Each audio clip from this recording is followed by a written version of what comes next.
as I invent the recipes, and I'll always post them at the end of the episode. Now let's go make some trouble.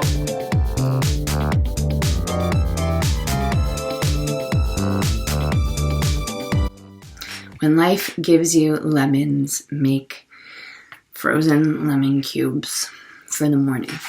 This week's episode of House Cook is going to be a hodgepodge of the week's experiences all mashed up together. So early in the morning, I thought I would talk to you a little bit about awareness. How can we establish awareness? With lemons. The body has two major functions: cleansing and digesting. When you go to sleep, the body switches to cleansing mode and it cleanses everything that you have digested throughout the day. The first thing you do when you open your eyes is you reach for your cell phone and you start taking in information.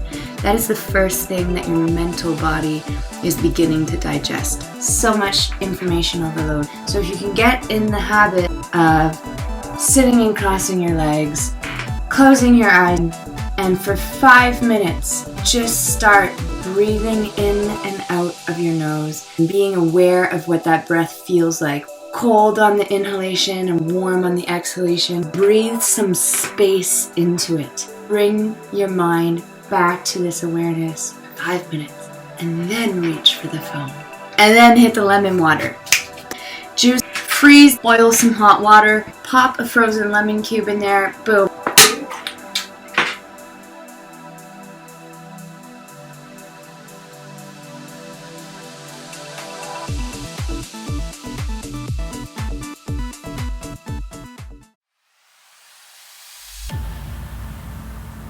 I spoke in an earlier episode about wanting to make a vegan quiche. I no longer have any brown rice in my pantry. I will be substituting a considerable amount of flours for other various flours, and we'll just see what that yields. Let's get started. Normally I'd use 1.5 cups of almond flour. Okay, don't have that. We're gonna see how much almond flour I have. I'm gonna do 1/2 cup of almond flour and 1/2 cup of coconut flour. I'm gonna grind up some oats in my blender to make some simple oat flour.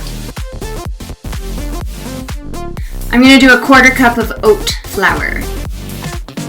And 1/3 cup of tapioca starch. As well as 3/4 teaspoon of sea salt. Blend that up nicely so all your flours are mixed together. To make a flax egg, you simply use 1 tablespoon of ground flaxseed to 2 tablespoons of warm water. Use 2 flax eggs. The flax egg you want to let sit for about 5-10 minutes until it gelatinizes.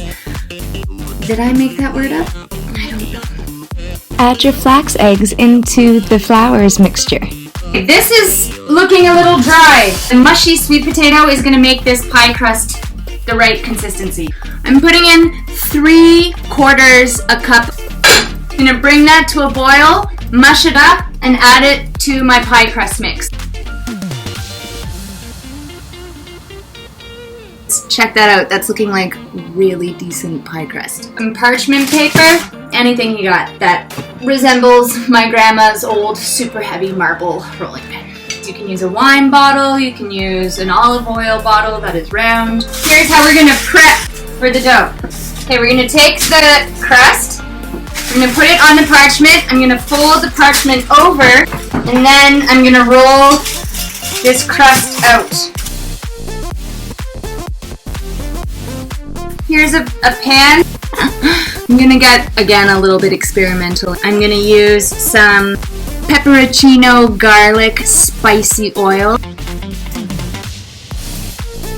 Bam! You got yourself some pie crust. We're just gonna fold it in with your fingers. This is gonna go in the freezer for 20 minutes. Who said queue times have to be boring? I'm gonna use the veggie stock that I made last week to try and caramelize these beautiful half-mooned onions.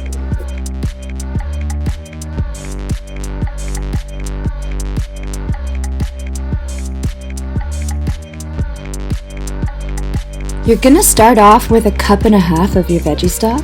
I'm doing a little splash on the onions, and I'm letting it evaporate for about 1 to 2 minutes, and then I'm adding a little bit more.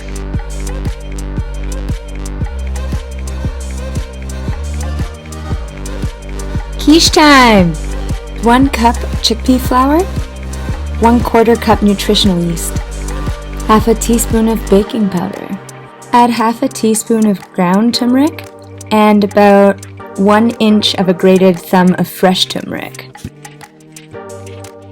1/2 teaspoon of ground sea salt. Don't forget about your onions, keep juicing them up.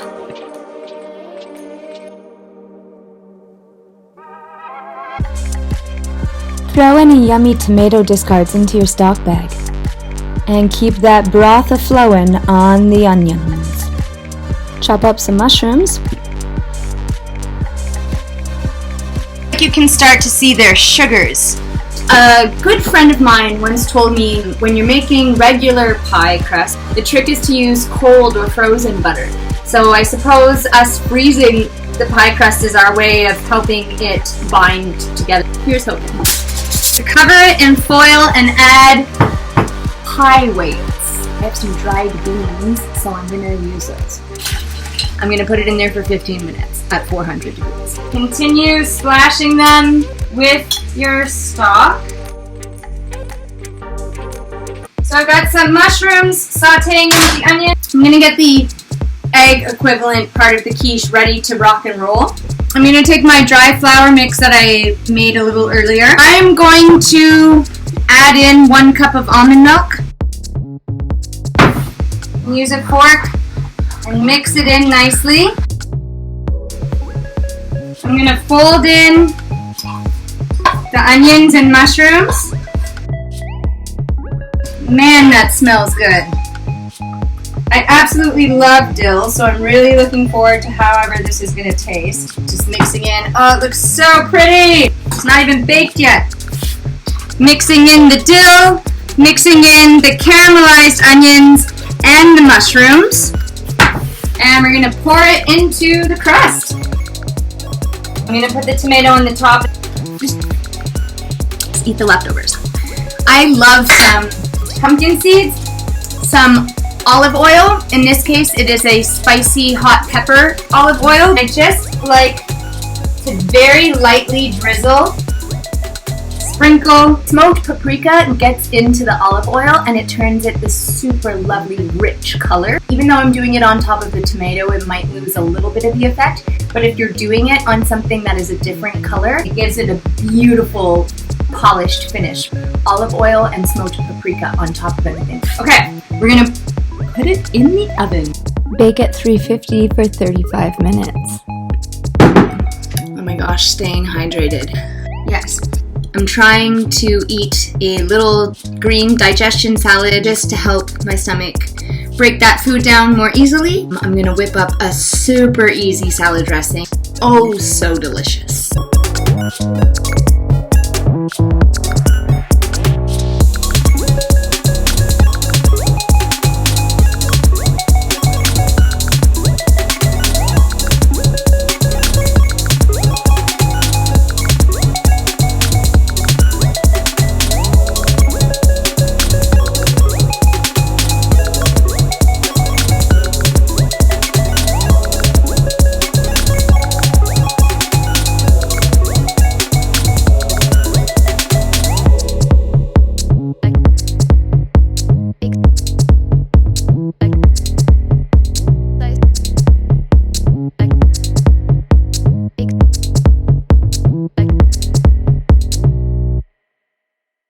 The easiest pizza dough you can ever make that's gluten-free, vegan, and absolutely delicious. Take a sweet potato, dice it up, put it in a pot of steaming water. When it's done, mash it up. Mix in 1 cup almond flour, 1 teaspoon baking powder, 1/4 teaspoon sea salt, and a flaxseed egg, or a regular egg, or an egg replacer egg.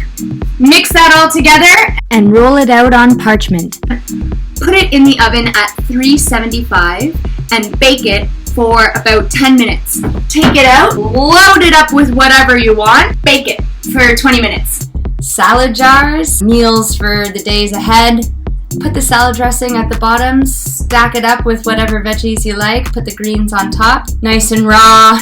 When you're ready to eat it, shake it up, just empty it all out into a big bowl, and have yourself a good meal.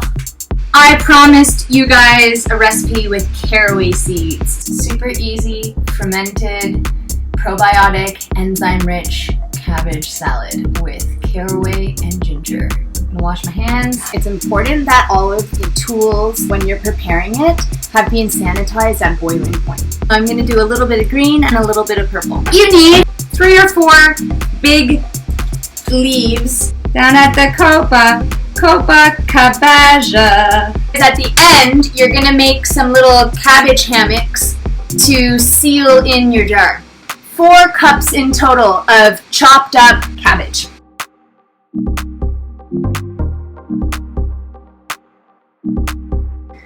I'm gonna mix in a 2-inch thumb of grated ginger.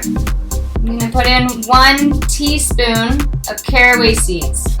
It's a heaping teaspoon. Mix this all around. We want to put all of this cabbage into the sterilized jar. The important thing is that you want to use your sterilized tool, whatever you're using, to pack it down so that you get all the air pockets out. You'll notice that it does compact quite a bit as you go. Last little bit here. One more final pack down. We're gonna go hit up the spring source. Very important that you want to use filtered water or spring source water to do this, because the tap water has chemicals in it, will kill off the fermented bacteria. I brought the water just up to the top. I'm gonna use our cabbage hammocks to form a seal.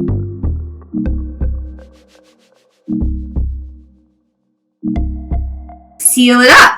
Be aware that as it ferments inside, and the water is going to want to come out the sides. Take an old takeaway container like this, and then this catches any of the spill over during the fermentation process. Okay, so you're going to store that in a cabinet or on the shelf in your kitchen for about 5 days to let it ferment. Oh, wow! It's so good! Once it's ready, you're going to open it. You're going to discard the hammock part, the outer leaves that you rolled up to make the top layer, and keep it in the refrigerator. It should last you about 1 or 2 weeks if you're eating it every day. It's a perfect primer digestion salad to have before you have your main meal. Peace out. See you next time. House cook.